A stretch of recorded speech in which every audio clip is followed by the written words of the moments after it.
विद्युत धारा के अध्याय का ये अगला वीडियो है जिसमें हम बात करेंगे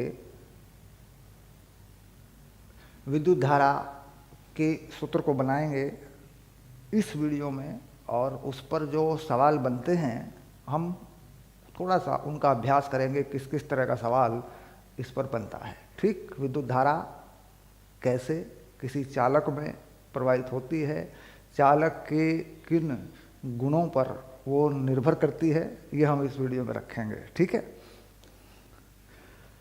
तो लिख देते हैं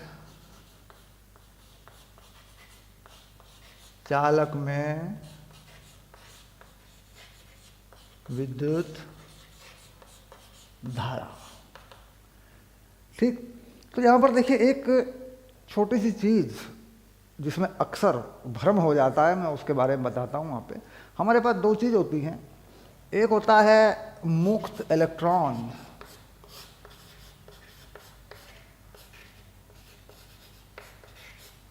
और एक होता है चालक इलेक्ट्रॉन। चालक इलेक्ट्रॉन ऐसे। तो मुक्त इलेक्ट्रॉन और चालक इलेक्ट्रॉन में थोड़ा सा फर्क है। कहीं कहीं पर आप देख रहे हैं कि किसी भी चालक के अंदर मुक्त इलेक्ट्रॉन जो होते हैं उनकी संख्या पर कितना आवेश उस चालक के अंदर चल सकता है, ये निर्भर करता है। कहीं कहीं पे आप देखते हैं कि जो चालक इलेक्ट्रॉन है, यानी जो इलेक्ट्रॉन चल सकते हैं, उनकी संख्या पर यह आवेश जो है निर्भर करता है। तो हमें समझना पड़ेगा कि मुक्त इलेक्ट्रॉन क्या होता है। तो अगर हम किसी चालक को ले लें, किसी कंडक्टर को ले लें, तो कंडक्टर के अंदर एक होता है जालक। जैसे मैं कोई कंडक्टर बना दूं आपके लिए, देखिए मान लीजिए मैंने ये कंडक्टर बना दिया जो एक सिलेंडर की शेप का है, ऐसे इस प्रकार। ठीक, और इसमें जो इलेक्ट्रॉन है, मुक्त इलेक्ट्रॉन है या चालक इलेक्ट्रॉन है, ठीक, वो होते हैं इसके जालक में। जालक बोलते हैं लैटिस, यानी दूसरा शब्द आ गया हमारे पास जालक। अंग्रेजी में बोलते हैं इसको लैटिस। इसके जालक में, जालक यानी वह जगह है जहाँ पर न्यूक्लियस यानी एटम या परमाणु नहीं है। परमाणुओं के आसपास का जो स्पेस होता है, परमाणुओं के आसपास जो खाली जगह होती है, उसे कहते हैं जालक। ठीक, यानी जालक में, लैटिस में जो मुक्त इलेक्ट्रॉन हैं वो अपनी मर्जी से मुक्त रूप से गति करते रहते हैं। ठीक, अब आई बात कि क्या सारे के सारे मुक्त इलेक्ट्रॉन इसमें चल सकते हैं, इधर से उधर जा सकते हैं? तो ये देखने में आता है कि इन दोनों को अलग अलग रखा जाए तो ही ज़्यादा बेहतर है। यानी सारे के सारे मुक्त इलेक्ट्रॉन 100%, 100% मुक्त इलेक्ट्रॉन इधर से उधर जाते नहीं हैं। तो मुक्त इलेक्ट्रॉनों में से जितने इलेक्ट्रॉन इसमें से चल जाते हैं, चले जाते हैं, इधर से उधर चल सकते हैं, उन्हें कहते हैं चालक इलेक्ट्रॉन। यानी समझ में आ गया होगा कि आवेश को ले जाने वाले, आवेश को प्रवाहित करने वाले जो इलेक्ट्रॉन हैं वो मुक्त इलेक्ट्रॉन हैं, लेकिन 100% मुक्त इलेक्ट्रॉन हम उनको नहीं कह सकते। यानी सारे के सारे मुक्त इलेक्ट्रॉन चालक इलेक्ट्रॉन नहीं होंगे। ठीक, अब हर चालक इलेक्ट्रॉन मुक्त इलेक्ट्रॉन तो होगा, क्योंकि मुक्त इलेक्ट्रॉन से ही चालक निकले हैं, लेकिन हर मुक्त इलेक्ट्रॉन चालक इलेक्ट्रॉन होगा, इस बात की कोई गारंटी नहीं है। ठीक, अब बात आई तो हमने फिर क्या किया कि हमने मुक्त इलेक्ट्रॉन या चालक इलेक्ट्रॉन में से अपने पास रखा चालक इलेक्ट्रॉन। यानी मुक्त इलेक्ट्रॉन है ये भी, लेकिन इसका नया नाम दे दिया हमने चालक इलेक्ट्रॉन। यानी चालक इलेक्ट्रॉन वो मुक्त इलेक्ट्रॉन है जो आवेश को प्रवाहित करता है, सीधी सी बात है। ठीक, तो हमने यहाँ पे रखा चालक इलेक्ट्रॉन। ठीक, कहाँ पर है? जालक में है, लैटिस में है। ठीक, अब ये मान के चलना पड़ेगा कि क्या हम अपनी मर्जी से जितने चाहे इलेक्ट्रॉन इसमें से चला सकते हैं? तो इसका जवाब होगा नहीं। जितने इसमें चालक इलेक्ट्रॉन हैं वही इलेक्ट्रॉन इसमें से होकर बह सकते हैं। यानी मान लीजिए इसमें 100 चालक इलेक्ट्रॉन हैं और मैं पीछे से इसमें 150 चालक इलेक्ट्रॉन डाल दूं, ठीक, तो मुश्किल हो जाएगा इसमें, क्योंकि इसकी जो इलेक्ट्रॉनों की संख्या है, चालक इलेक्ट्रॉन है, वो इसमें कितने हैं इस बात पर निर्भर करता है। अब ये बिल्कुल वैसा ही है जैसे मान लीजिए कहीं किसी जगह पे 100 आदमी एक सामान को लेकर के दूसरी तरफ या कहीं दूर जा सकते हैं, ठीक। 100 लोगों के हिसाब से सामान दिया जाए तो वो काम करते रहेंगे। अगर 150 लोगों के हिसाब से सामान दे दिया जाए तो 100 लोग उस काम को नहीं कर पाएंगे। तो कुल मिलाकर चालक इलेक्ट्रॉनों की संख्या कितनी है, उन पर कितना आवेश है, इतना ही करंट परिभाषित होता है, ठीक। यानी कितनी तेज़ी से इलेक्ट्रॉन चल सकता है ये बात अलग है, लेकिन सबसे पहले महत्वपूर्ण है कि चालक इलेक्ट्रॉन की संख्या कितनी है। अगर मान लीजिए ज़्यादा तेज़ी से आवेश प्रवाहित करना है, ठीक, तो इलेक्ट्रॉनों की चाल, इलेक्ट्रॉन का वेग, ठीक, जिसे कहते हैं अपवाह वेग यानी ड्रिफ्ट वेलोसिटी, उस पर हम बात करेंगे बाद में, उसको बढ़ाएंगे तो ज़्यादा भी आवेश आने लगेगा। लेकिन मूल बात क्या है, पहली बात क्या है कि जो चालक इलेक्ट्रॉन है उस पर यह निर्भर करता है। अब दूसरी बात, हम कैसे गणना करेंगे कि इस चालक में, जो कि मैंने सिलेंड्रिकल एक जो है आपका कंडक्टर ले लिया है, इसमें कितने चालक इलेक्ट्रॉन हैं, तो मुझे पता होना चाहिए, ठीक, कि चालक इलेक्ट्रॉनों की संख्या एक वॉल्यूम में कितनी है, एकांक आयतन में चालक इलेक्ट्रॉनों की संख्या कितनी है। और ये होता है उस चालक का गुण। ये होता है जनरली जो मुक्त इलेक्ट्रॉन होते हैं या चालक इलेक्ट्रॉन होते हैं वो धातुओं में होते हैं, धातुओं में पाए जाते हैं। तो धातुओं में ये गुण होता है कि भाई इसके एकांक आयतन में, इसके यूनिट वॉल्यूम में चालक इलेक्ट्रॉनों की संख्या कितनी है, ये पहले से पता होना चाहिए, ठीक।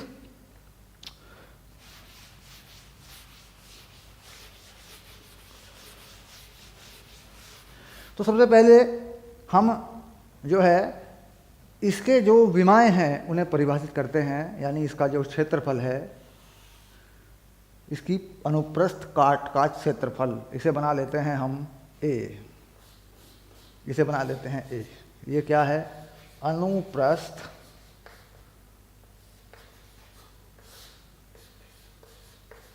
काट का क्षेत्रफल।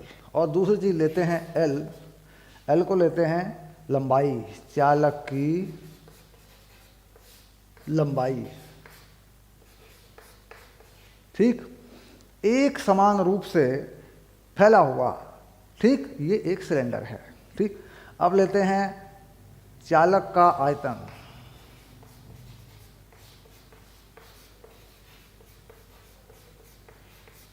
चालक के आयतन को लिखते हैं V, ये हो जाता है अनुप्रस्थ काट का क्षेत्रफल और चालक की लंबाई, ठीक। यानी अगर सिलेंडर में देखें तो आयतन होता है πr²h, यानी A into H, area into लंबाई। तो ये हो गई लंबाई, लंबाई को यहाँ दिखा दिया, देखो मैंने ऐसे। तो इसका आयतन हो गया AL, ठीक। तो यानी मैंने इसके डायमेंशन, इसकी विमाएँ, इसका क्षेत्रफल क्या है, इसका आयतन क्या है, ये सारी बातें परिभाषित कर दी। अब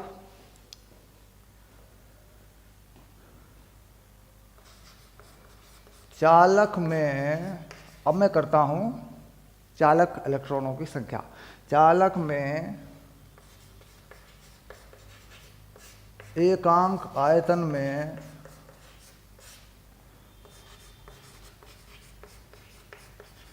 चालक इलेक्ट्रॉनों की संख्या, इसको कहता है n, छोटा n, ठीक। इलेक्ट्रॉन डेंसिटी, इसे कहते हैं इलेक्ट्रॉन डेंसिटी, इलेक्ट्रॉन घनत्व, इसका नाम है इलेक्ट्रॉन घनत्व। नाम लिख सकते हैं इलेक्ट्रॉन घनत्व, ऐसे। ठीक। अब देखिए, आपने पता लगा लिया कि इसके एकांक आयतन में कितने इलेक्ट्रॉन हैं, जो कि धातु का गुण है। ठीक। अब चालक में आवेश को प्रवाहित करने वाले इलेक्ट्रॉनों की कुल संख्या, अब लिखते हैं चालक में आवेश को प्रवाहित करने वाले कौन से इलेक्ट्रॉन हैं? चालक इलेक्ट्रॉन। तो ब्रैकेट में लिख देते हैं चालक इलेक्ट्रॉनों, कौन से इलेक्ट्रॉन हैं? चालक इलेक्ट्रॉन हैं। चालक इलेक्ट्रॉनों की संख्या। ठीक। इसे क्या मानते हैं? इसे मानते हैं n। तो कितनी हो जाएगी बताइए? ये हो जाएगी NaL। ठीक। यानी ये संख्या हो जाएगी NaL, ऐसे।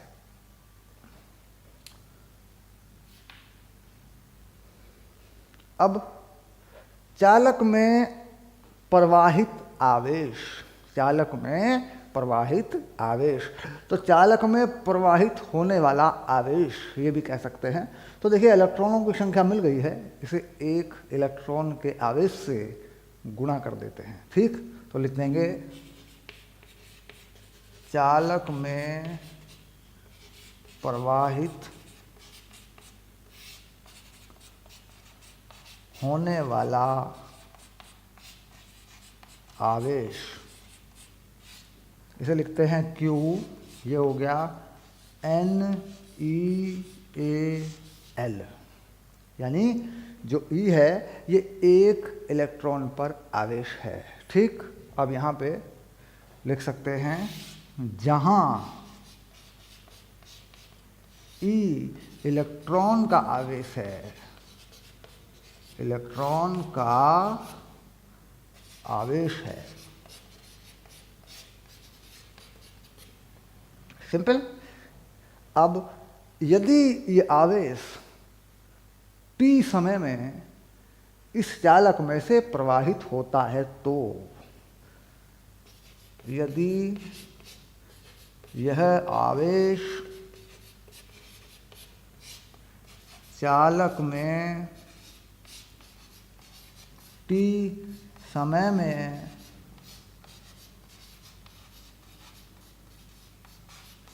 प्रवाहित होता है, तो चालक में विद्युत धारा, ठीक, चालक में विद्युत धारा, चालक है ना, ये हो गया। तो चालक में विद्युत धारा, तो क्या होती है विद्युत धारा?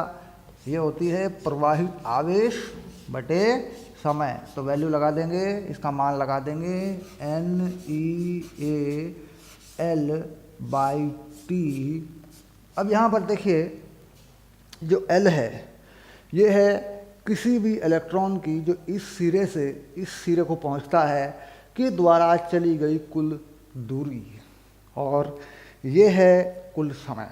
यानी इलेक्ट्रॉन इधर से निकल के इधर से इसमें प्रवेश करे, इसमें घुस जाए और इधर से निकल जाए, तो L/T, L/T ये हो जाएगी दूरी बटे समय, ये हो जाएगी चाल। इसे कहते हैं अपवाह वेग या अपवाह चाल। तो परिभाषित कर देते हैं NeAVD,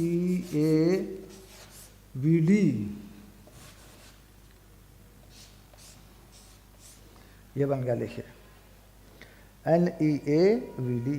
ठीक।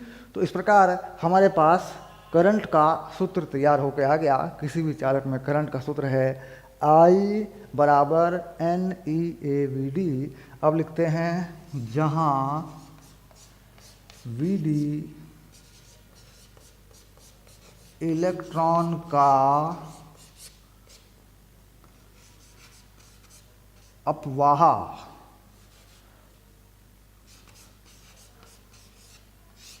वेग है। ठीक, अब यहाँ पे देखिए ये अपवाह वेग अगर देखा जाए तो अपवाह वेग यानी ड्रिफ्ट वेलोसिटी का ये परिमाण है, वेग नहीं है पूरी तरह, क्योंकि वेग सदिश राशि है, उसमें दिशा होती है। तो यहाँ क्या लिख सकते हैं, अगर इस शब्द को बदलना चाहते हैं, मान लीजिए यहाँ लगी हुई है चाल, अपवाह चाल यानी वेग का परिमाण यहाँ पे लगा हुआ है, तो बदल देते हैं इसको, इलेक्ट्रॉन की अपवाह चाल है। अपने शब्द को ठीक कर देते हैं। ये देखिए हो गया। तो कुल मिलाकर जो करंट का सूत्र है वो ये बन के आया, देखिए। ठीक, I बराबर NEAVD। ठीक, तो आप देखेंगे कि करंट में कोई भी ऐसी राशि अभी तक हमें नज़र नहीं आई जो कि सदिश राशि हो, यानी सारी चीज़ें अदिश हैं, परिमाण हैं। ये क्या है, इसे कहते हैं इलेक्ट्रॉन डेंसिटी, इलेक्ट्रॉन घनत्व। एकांक वॉल्यूम में चालक इलेक्ट्रॉनों की संख्या, ये है ई इलेक्ट्रॉन का आवेश, ये है काट का क्षेत्रफल, अनुप्रस्थ काट का क्षेत्रफल, क्रॉस सेक्शनल एरिया, और ये है अपवाह चाल। ठीक, अब इससे ये बात साबित होती है कि जो करंट है वो एक अदिश राशि है, यानी करंट में दिशा नहीं है, करंट में डायरेक्शन नहीं है। ठीक, लेकिन क्या जो चीज़ें अंदर लगी हुई हैं, एरिया है या अपवाह चाल है, तो क्या इनमें दिशा है? तो इनमें दिशा है, अगर अपने अपने तरीके से देखा जाए सबको, तो इनमें दिशा है। लेकिन ये कुल मिलाकर कैसी राशि है करंट? यह है अदिश राशि। ठीक, तो करंट में चूंकि दिशा नहीं है, लेकिन हम जब हल करते हैं करंट को, करंट के जब हम करंट के प्रश्न जब हम हल करते हैं, जब करंट हम मानते हैं, तो वहाँ पर हम इसकी एक दिशा मानते हैं। ठीक, तो वो जिस करंट की दिशा मानते हैं, है ये वही करंट, लेकिन उसको नया नाम देते हैं। उसका नाम होता है कन्वेंशनल करंट। कन्वेंशनल करंट का मतलब होता है अपनी सुविधा के लिए हमने एक करंट की दिशा मानी है वो यही करंट, मान उसका यही है, वैल्यू यही होती है, लेकिन हमने अपनी सुविधा के लिए उस पर दिशा लगाई है किसी भी परिपथ में, किसी भी सर्किट में, तो फिर नाम बना देते हैं कन्वेंशनल करंट। ठीक, तो ये बात हुई। अब हम बात करते हैं कि इसमें सदिश निरूपण किन किन चीज़ों का हो सकता है।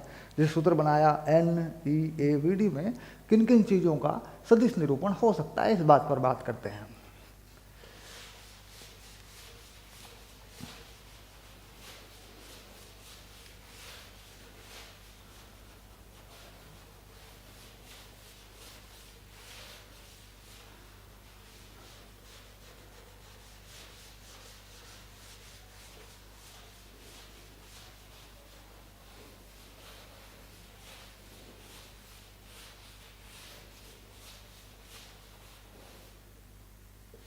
अब देखिए, इसमें सबसे पहले मैं आपको बताऊं, मान लीजिए मैं अपवाह चाल को अपवाह वेग बनाना चाहता हूं, क्योंकि वेग होता है वास्तविक प्रकृति में, कोई वस्तु चलती है तो भौतिक रूप से उसका वेग परिभाषित होता है, उसमें एक दिशा होती है, उसका विस्थापन कैसे बदलता है ये वेग है। ठीक, अब मान लीजिए मैं किसी इलेक्ट्रॉन का अपवाह वेग परिभाषित करता हूँ। मान लीजिए मैं यहाँ एक इलेक्ट्रॉन ले लेता हूँ ऐसे, और इसका अपवाह वेग इस तरफ को परिभाषित करता हूँ, जिसे लिखता हूँ VD सदिश।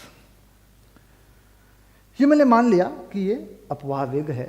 अब या तो मैं इसे औसत अपवाह वेग कहूँ या तत्काल अपवाह वेग कहूँ, जैसे भी कहूँ, अभी बाद में ये औसत बनेगा, बता दूँ आपको मैं, औसत अपवाह वेग बनेगा, लेकिन अभी के लिए मैंने ये सिर्फ इसे अपवाह वेग मान लिया। ठीक, बाद में मैं इसका सूत्र बनाऊंगा, बताऊंगा आपको कि ये किन बातों पर निर्भर करता है। और इसके बाद मैं यहाँ कोई क्षेत्रफल ले लूँ, ऐसे मान लीजिए एक क्षेत्रफल ले लूँ ऐसे, देखिए इस तरीके से ये क्षेत्रफल लिया मैंने ऐसे। तो आप जानते हैं कि अनुप्रस्थ काट का क्षेत्रफल अनुप्रस्थ काट के तल के लंबवत होता है। ये ले लिया मैंने क्षेत्रफल, एरिया वेक्टर। तो अब मैं देखूं कि अपवाह वेग और एरिया वेक्टर पर जो करंट निर्भर कर रहा है या कोई भौतिक राशि निर्भर कर रही है, तो उसमें दिशा नहीं है, केवल परिमाण है। इसका मतलब होगा कि ये अदिश गुणनफल है। यानी कि अगर मैं इसे अदिश गुणनफल में लिखूं, करंट को नई तरीके से परिभाषित कर दूं, तो कैसे होगा, कैसे कर पाऊंगा? करंट जो है मैं ऐसे परिभाषित कर पाऊंगा, देखो, एन ई ए और डॉट प्रोडक्ट वी डी इस प्रकार। और जो वी डी है यहाँ पे औसत अपवाह वेग है। जैसा कि मैंने बताया था कि औसत अपवाह वेग परिभाषित हो जाता है, ठीक। तो ये हो गया। देखिए, अब इसमें से ये जो पद है एन ई ए या वी डी, हमें इसको भी अलग अलग करना पड़ेगा, क्योंकि हम जानते हैं कि एरिया अपने आप में एक भौतिक राशि है, स्वतंत्र भौतिक राशि है, वो एक सदिश राशि है। इसके बाद अगर मैं परिभाषित कर दूं इसको थोड़ा और, ये हो गया एन ई वी डी और डॉट ए ऐसे कर दूं, ठीक। या ए को पहले लिख दूं, ए डॉट ये लिख दूं, क्योंकि अदिश राशियों के गुणनफल में कौन पहले लिखा है कौन बाद में लिखा है ये नहीं, सदिश राशियों में होता है ऐसा। सदिश, अगर सदिश गुणनफल होगा तो फिर फर्क पड़ेगा, A cross B, B cross A, है ना। यहाँ पे ऐसा कुछ नहीं है, आप ए को इधर लिख दें या इधर लिख दें। तो कुल मिला के हमारे पास दो राशि तैयार हुई हैं, एक है एन ई वी डी, एक है एरिया। अब ये जो एन ई वी डी है इसे कहते हैं करंट डेंसिटी,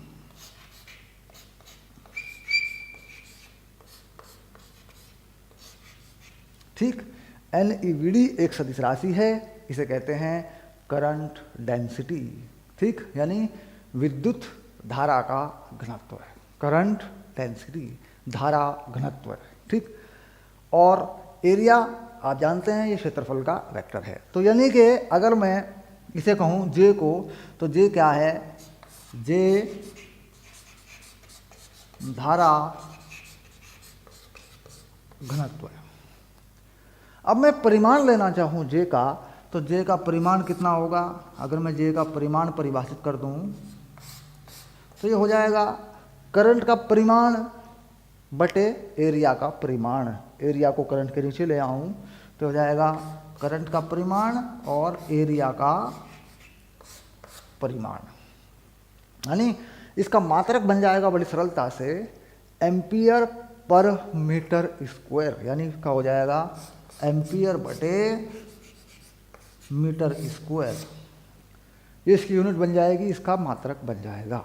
तो कुछ लोग जो है इसको सीधे लिख देते हैं कि J इक्वल्स टू आई बटे ए, यानी धारा घनत्व करंट बटे क्षेत्रफल। ये बात गलत है, ये परिमाण पर तो लागू हो सकती है। अगर मैं सिर्फ परिमाण लिखता हूँ तो ये बात सही है, लेकिन पूरी तरह अगर हम परिभाषित करते हैं तो धारा घनत्व कोई अदिश राशि नहीं है, वो सदिश राशि है। उसकी पूरी की पूरी परिभाषा हमें इस तरीके से देनी होती है, ऐसे। तो अगर परिभाषाओं को अधूरा लिखा जाता है तो नंबर हमारे कट जाते हैं, ठीक। अब देखिए यहाँ पर हमने बना दिया कि करंट अदिश है, लेकिन वो दो सदिश राशियों का अदिश गुणनफल है। करंट, सॉरी, दो राशियों का अदिश गुणनफल है, ठीक। कैसी राशियों का? सदिश राशियों का, यानी दो सदिश राशियों का अदिश गुणनफल है, तो अदिश है, करंट अदिश है, उसमें दिशा नहीं है। लेकिन परिपथ में हम वहाँ उस करंट को एक नया नाम देकर कन्वेंशनल करंट, ठीक, यानी सुविधा के लिए मानी गई दिशा, हम उसे फिर सॉल्व कर लेते हैं, उसकी एक दिशा मान लेते हैं, ठीक। तो समझ में आ गई कि भाई करंट जो है किन बातों पर निर्भर करता है, कैसे वो बदलता है। अब अगर मैं इसमें कंसेप्ट की बात करूं, ठीक, तो कंसेप्ट इसके अंदर क्या है, करंट किन किन बातों पर निर्भर करता है। तो देखा जाए तो ये है, देखिए n इलेक्ट्रॉन डेंसिटी। अब मान लीजिए दो चालक हैं, किसी में इलेक्ट्रॉन डेंसिटी कम है, किसी में ज़्यादा है, तो यहाँ दो चालकों के लिए एक छोटा सा सूत्र लिख लेंगे आप। कैसे लिखेंगे उसको?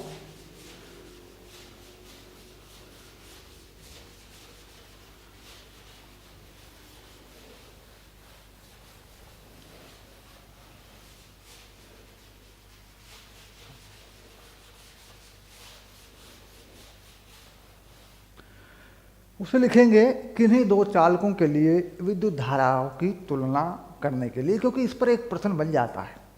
ठीक है, तो लिख लेंगे किन्हीं दो चालकों के लिए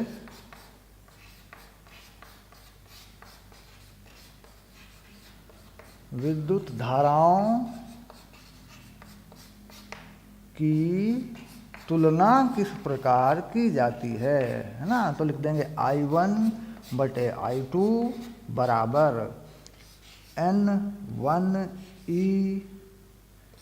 A1 VD1 बटे N2 A2 VD2, ऐसे, इस प्रकार। ठीक, यानी ये सूत्र है जिसमें आप देख रहे होंगे कि इलेक्ट्रॉन का आवेश जो है वो कट रहा है, इलेक्ट्रॉन का आवेश कट रहा है। तो यहाँ इसे कैंसिल करें ऐसे। ठीक, यानी अब समझ में आ रहा है N1 A1 VD1 बटे N2 A2 VD2। अब अगर मान लीजिए एक ही धातु के दो तार हैं, मान लीजिए कॉपर की बात करें, तांबे की बात करें, तो तांबे के दो तार हैं, तो यानी उनका N1 और N2 समान होगा, तो N1 N2 भी खत्म हो जाएंगे, कट जाएंगे, कैंसिल हो जाएंगे। अगर दो अलग अलग धातुओं के तार हैं, एक तार तांबे का है, एक तार लोहे का है या एल्यूमिनियम का है, तो N1 N2 अलग अलग होंगे। एक तार पतला है, एक मोटा है ना? एक में चाल कम है, एक में ज़्यादा है, एक में चाल दूसरे की 2 गुना है ना? इस तरीके से करंट की तुलना हो सकती है। तो करंट की तुलना करने के लिए इस सूत्र का इस्तेमाल करेंगे अपने प्रश्नों में। ठीक, अभ्यास में कराऊंगा जब मैं न्यूमेरिकल बनाऊंगा। ठीक, तो फिर मैं कहीं कहीं पे इस सूत्र का इस्तेमाल करूंगा। ठीक, तो इस वीडियो में हमने चालक में विद्युत धारा को परिभाषित किया, वो किन बातों पर निर्भर करती है मैंने आपको ये बताया, और उस पर अगर प्रश्न बनता है तो किस तरीके से बनता है। ठीक, अगले वीडियो में लेंगे ये जो हमने अपवाह वेग लगाया है, ये किन बातों पर निर्भर करता है, यानी अपवाह वेग के सूत्र को बनाएंगे और उस पर बनने वाले जो प्रश्न हैं उन पर विचार करेंगे। ठीक, धन्यवाद।